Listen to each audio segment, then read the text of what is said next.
I voted. Dude, I want to say that it wasn't exciting, but it was only for 5 seconds, but it still was. I've always like thought about doing it, whether I was like, should I? Does your vote even matter? And then the conversations around elections and stuff, especially in the age of social media where everyone's always talking about it leading up to it and then posting photos of their I voted sticker, which I'm like, I actually got one of these. Um, Welcome to the show. It's weird. It's weird to be like, I have an I voted sticker. And almost immediately after I got it, I was sort of like, oh, well, I guess it's not that special. Only because the lady who was like, you got any kids or something? I was like, and as she handed me two others, I was like, oh, so, all right. So they're not like these, out of a sealed box that you have to insert the ballot into and then one sticker comes out because one per person. They're just stickers. But I was like, no, I have a dog. And then still gave me three. So guess I could have been lying and wearing these the whole time. But I voted my first election ever as a U.S. citizen, or any election anywhere for any real reason. Never voted in the school elections because got to be a citizen for those two. That's not true, but I don't think I didn't get along with anybody in school, so I'm like, the fuck am I gonna vote someone I don't like into power? And then now as an adult, I'm like, oh, that's all you do. But when you're a kid, the stakes are zero. So I didn't have any friends. I got like picked on and all that sort of stuff. So whenever they were like, who do you want as student body president? I was like, fucking missile. How about that? A missile that comes and attacks the school? Fuck this place. And that was basically my attitude to um, being involved in school in any way. What happened to the? I just fucking fixed this whole. There we go. I like the way that looks better. Okay. Um. God, man, I have to stop saying um. It's my latest I don't even know what you call it, linguistic pet peeve, or I would do it on stage a lot, and I would say like a lot, and I would say and every time this is one of the best reasons to record your set, besides making hearing whether the joke worked and just improving it and stuff. And it's never how you think you sound. You never sound how you think you sound. And the set fully didn't go how you thought it did. And then there's stuff you just forget. But it's also for those little things that sometimes your friends will mention, where they'll say like, hey, you've been saying the F word a lot. And as you can tell, I was told that because I just called it the F word on a podcast where there are no restrictions on speech. I did it again. F word. I'm trying not to say the F word. That's been going well, but little things like like, and are just built in. It's like someone telling you don't have an accent almost. And then you're just, wait, how do I notice something like that? Unless if anything, don't have an accent's easier because you could just pick another accent and talk that way. But telling someone not to say like, and you'd have to be aware of every word coming out of your mouth as it's happening all day long. And who wants to do and who can do that? But certain words are just in there, and it's hard.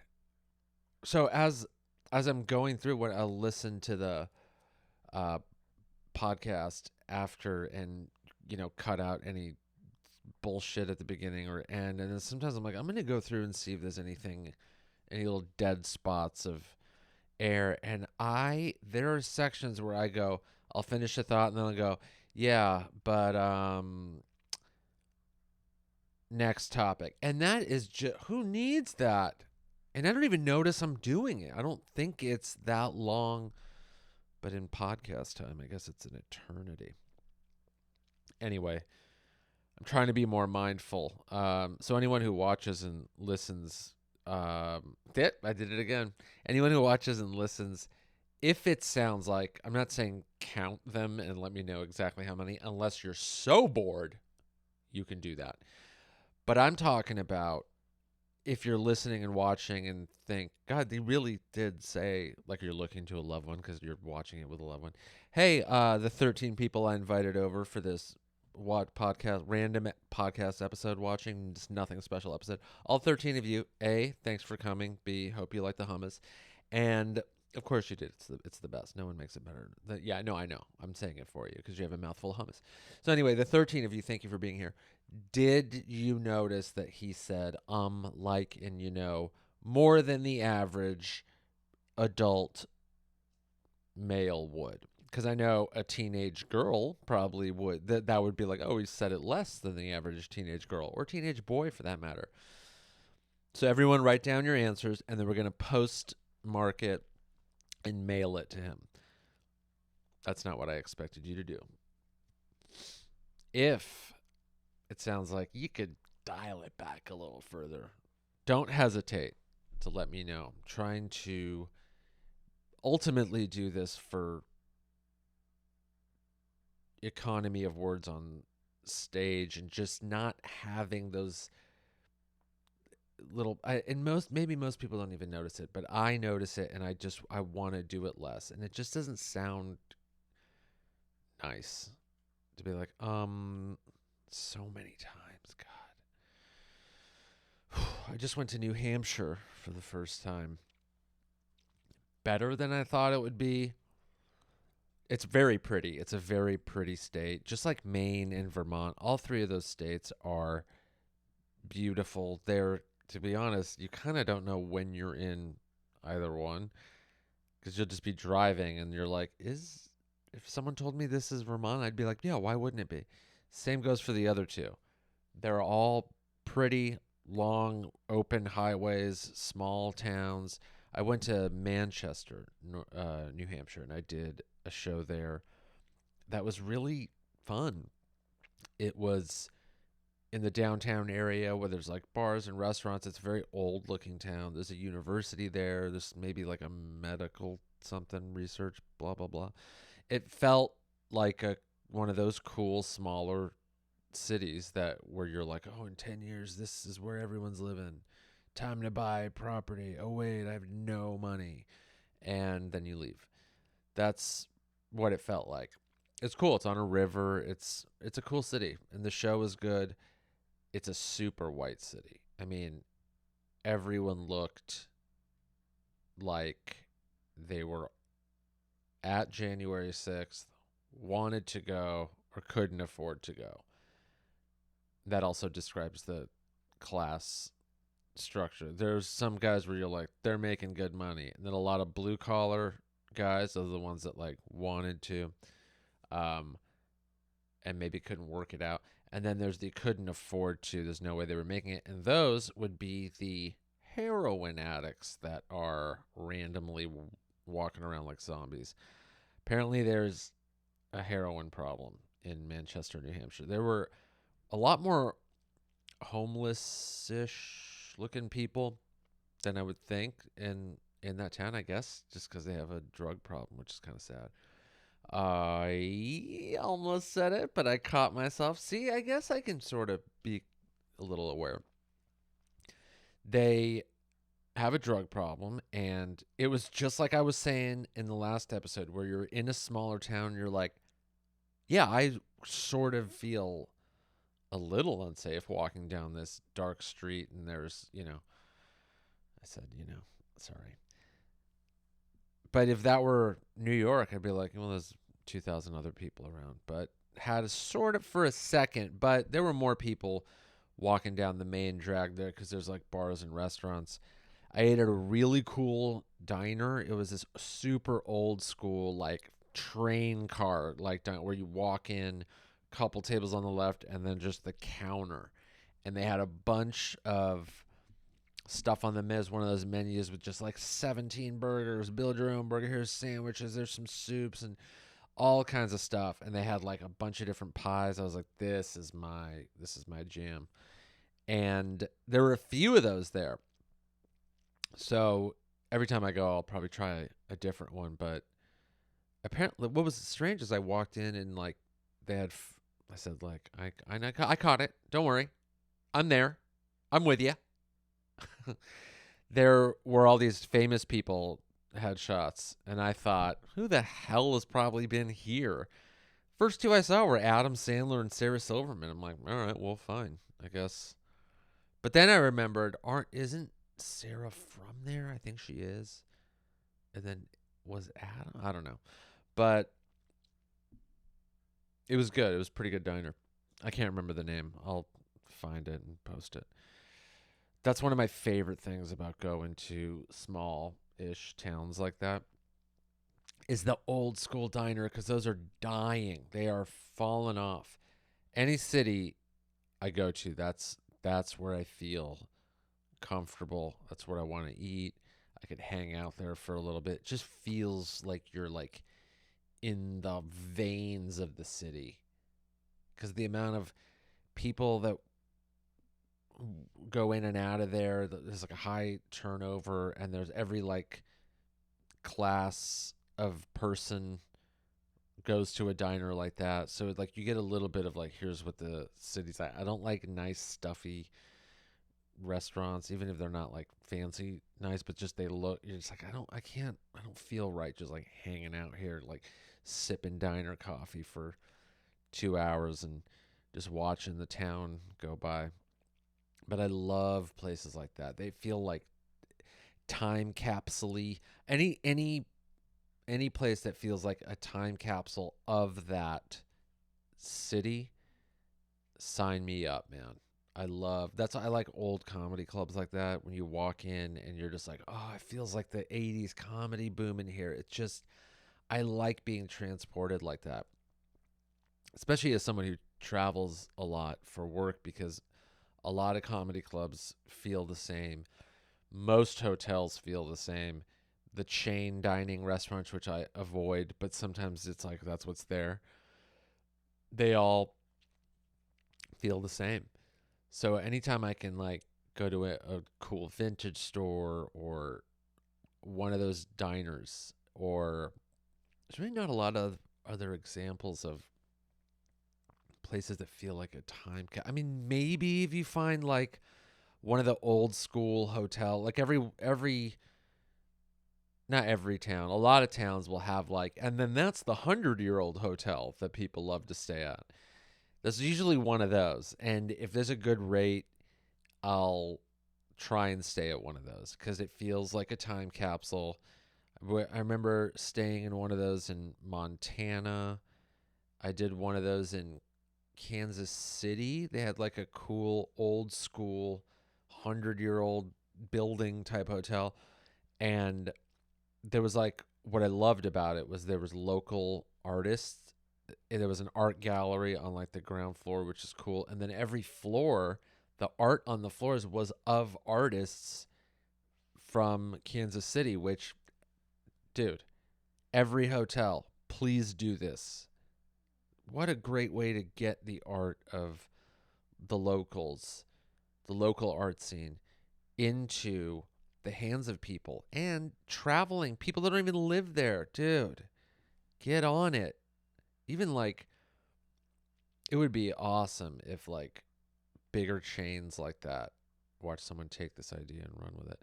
The bigger hotel chains start working with artists And I know it would be hard because what if someone destroys the art?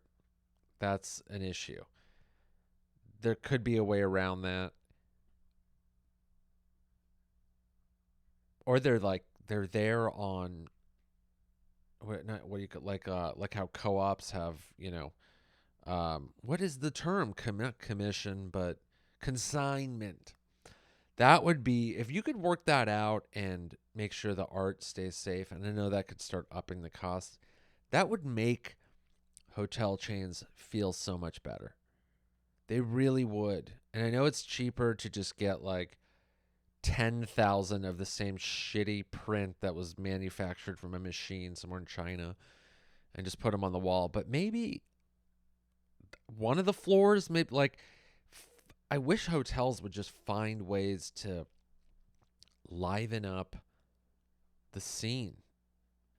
It just feels like an office building you've worked in for 30 years, which in a way, that's what the hotel chains are to me. That's the comedic equivalent of going to the office and being like, it's just so sterile. I've been working here forever.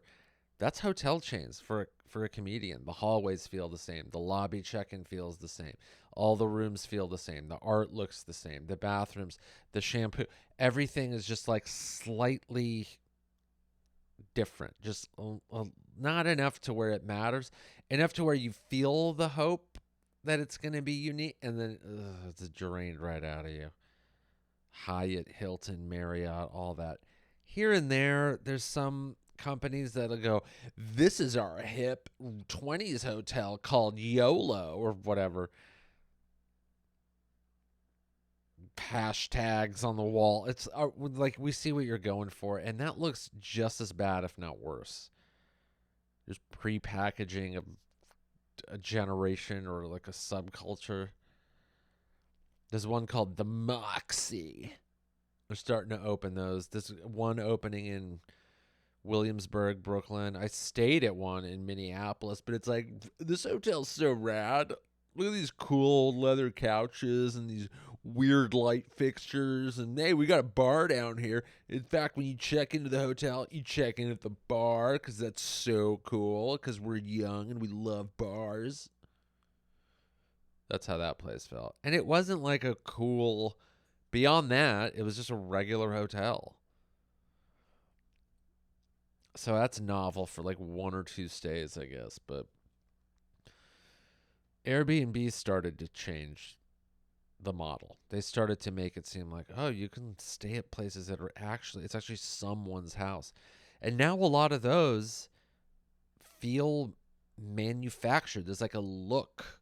There's like a quality of construction now where you're like, oh, they built this place just to be an Airbnb, or they renovated it to be an Airbnb, and the beds are now similar, and like the tiled bathrooms, and a lot of it just feels like an Airbnb. And I know that's where it comes from.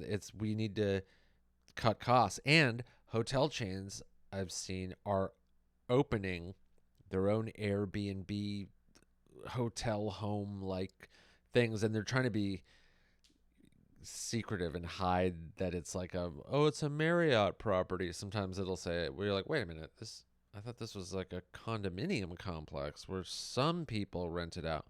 You don't got to do a lot of digging to go like, oh, this whole building is basically a Marriott hotel made to look like condos or a privately owned Airbnb. Good things don't last. Good things don't last. And the few times they do, it'll be like a diner, like in Manchester, New Hampshire, and you feel it right when you walk in. You're like, this good thing lasted. And that's what makes those places that much more special. That's why I was so mad when Good Nights Comedy Club in Raleigh, North Carolina moved. Ugh, that was heartbreaking. Have you ever been there? That place was Time Capsule Comedy Club. There is a place in Tampa, the comedy club in Tampa, whose name I'm blanking on right now. Tampa, Florida Comedy Club. It's called, I thought it would come to me, but it didn't. That place feels like time capsule too. Don't ever update anything, dude. I went to, I think, the Laugh Stop in Austin before that closed. That felt kind of old a little bit, but then I think they remodeled. I like when people preserve history in that sense, you know. I don't, I said, you know, I heard it. I like when history is preserved in that sense, where it's almost museum like, but a living museum, an interactive museum. Those feel way better.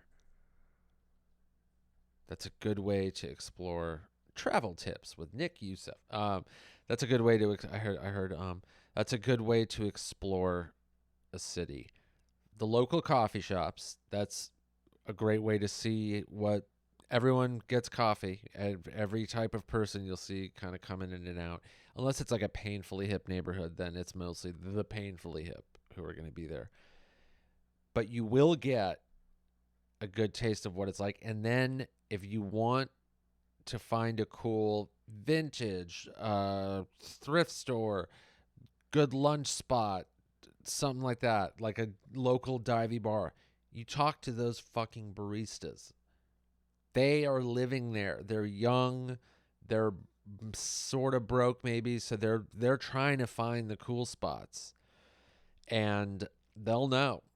I know you could just Google map it, but honestly, sometimes I'll do that and it's you look up coffee and it's just like you have to get around the billion Starbucks and Dunkin' Donuts it recommends, and even if you filter the thoughts, just go right to a human. That still works, and sometimes it works better than Google Maps or Yelp or whatever. You get right to the person. That's all the filtering you need. Like 4-star only, 1-star only, open late, open it.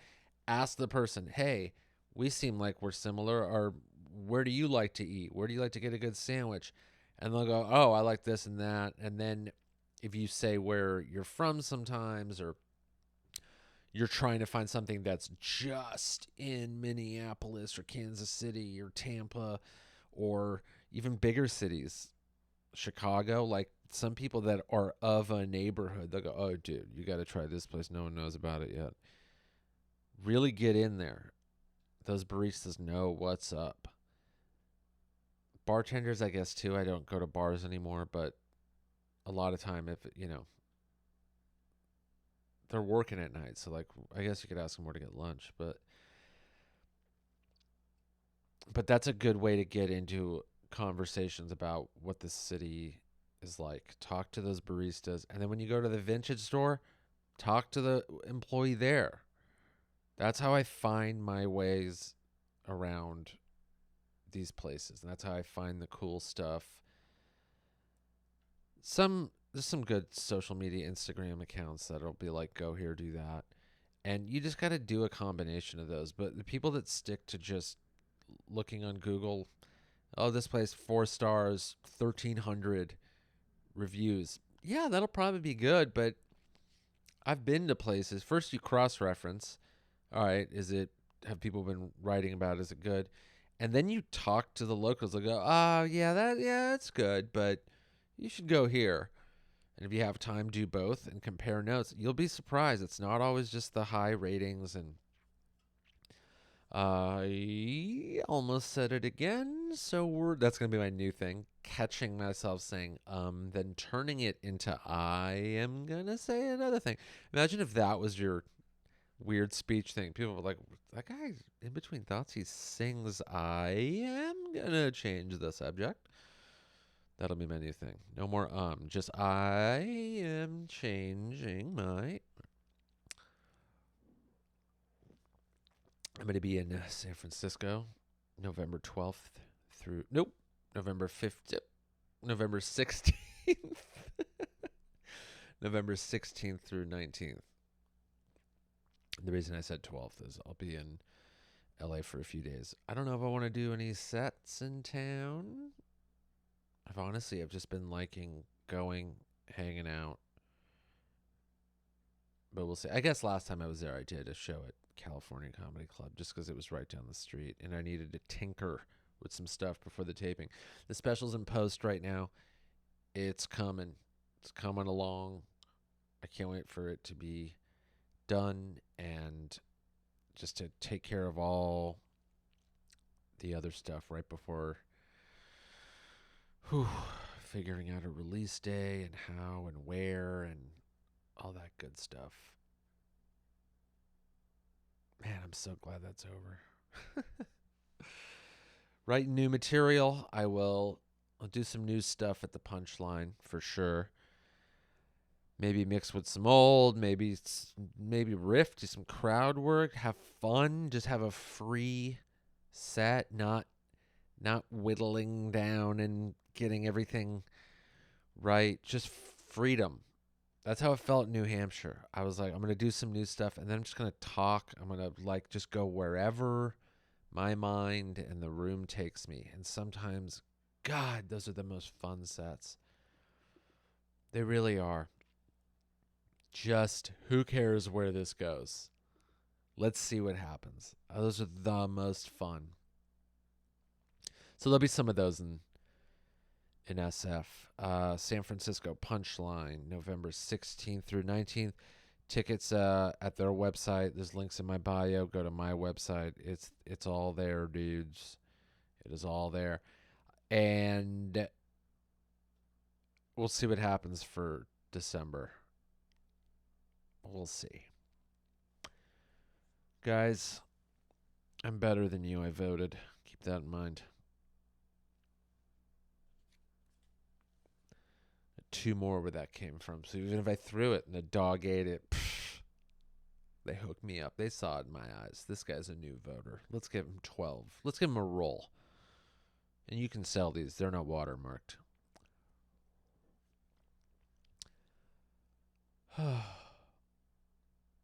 The puppy's been good. He didn't make a sound during this. Is he starting to respond to puppy? I think his ears perked up when I said that. Fuck. These dogs can be so smart. I did remember to put him away, so that's good. He's chilling in his crate. He's got his little dental chew, and he's just like... That's the noise you hear all after. Was that ASMR?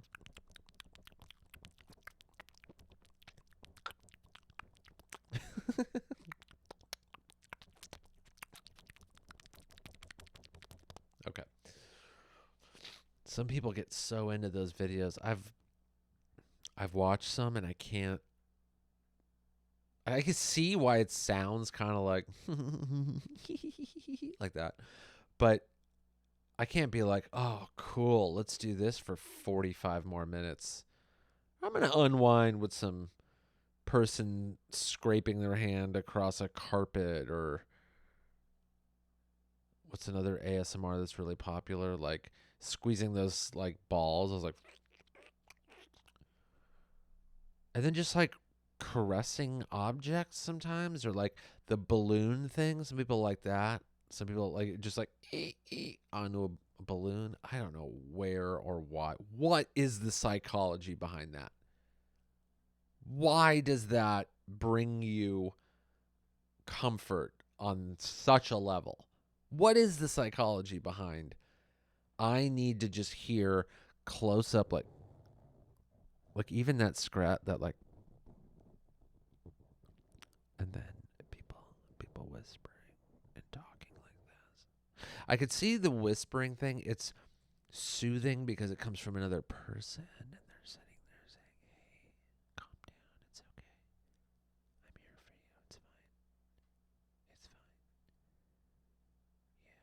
See, things are already better. We're chilling out a little bit. We're taking it easy. Or yeah.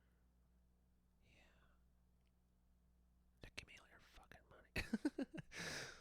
ASMR criminal, ASMR mugger comes up like, "Hey, how you doing?" People are like, "What?" Actually, that kind of sounded. That sounded. Do it again.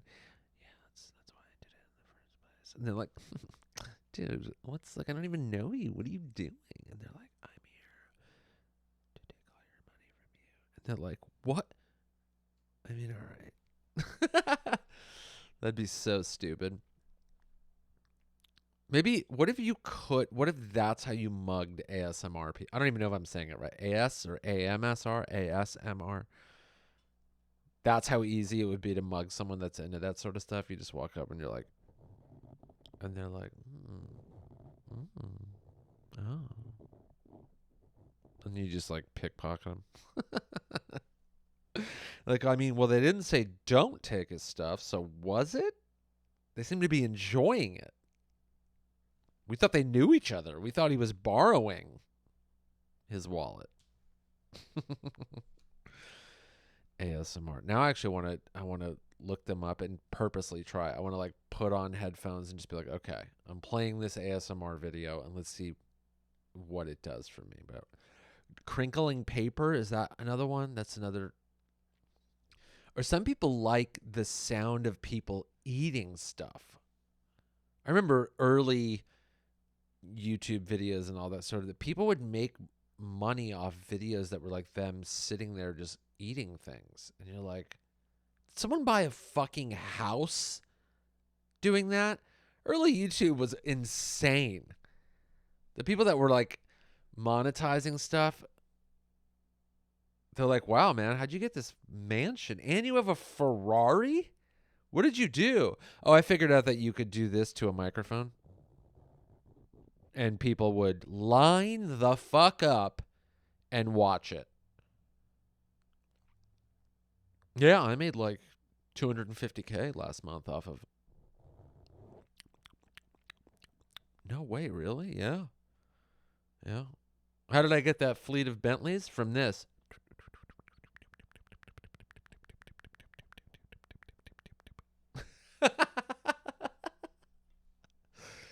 That's so stupid. And I'm sure I'm sure it really did happen. I'm sure someone bought a home, retired off of ASMR. It really is. The internet has opened up to absolutely everyone. We are all capable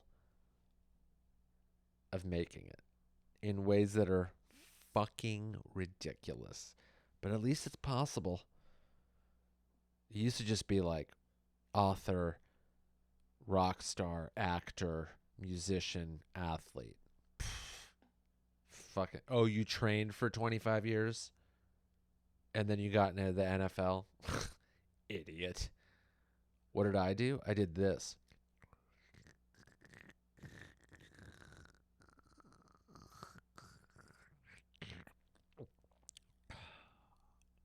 Yeah, that's me.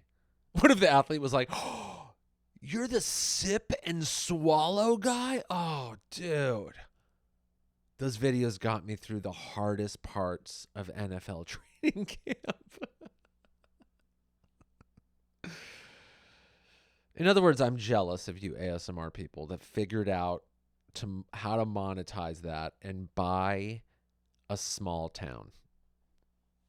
Motherfuckers.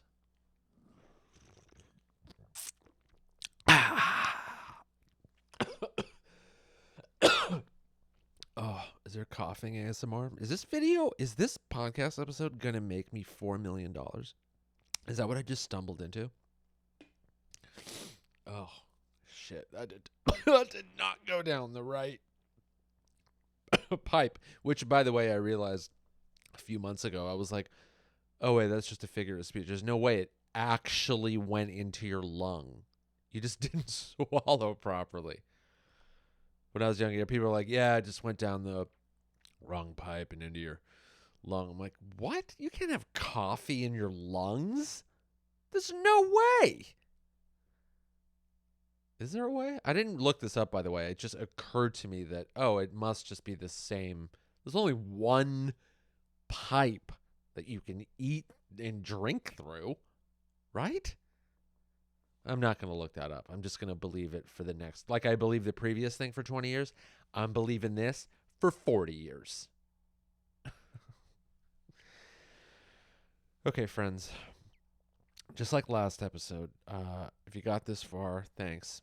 And take the share feature on this and send it to someone. Spread the word. This podcast Here you go, friend or enemy. Subscribe to this. Mostly my YouTube. Subscribe to the YouTube.com/Nick Youssef. That's where the special will most likely be. That's where other videos will be. Go there. Let's get those numbers up so I can monetize that. Yeah, now. Thanks for tuning in. I'll see y'all on the next one. Goodbye. It's the end of the show. Like, subscribe, and comment. Don't be a dick.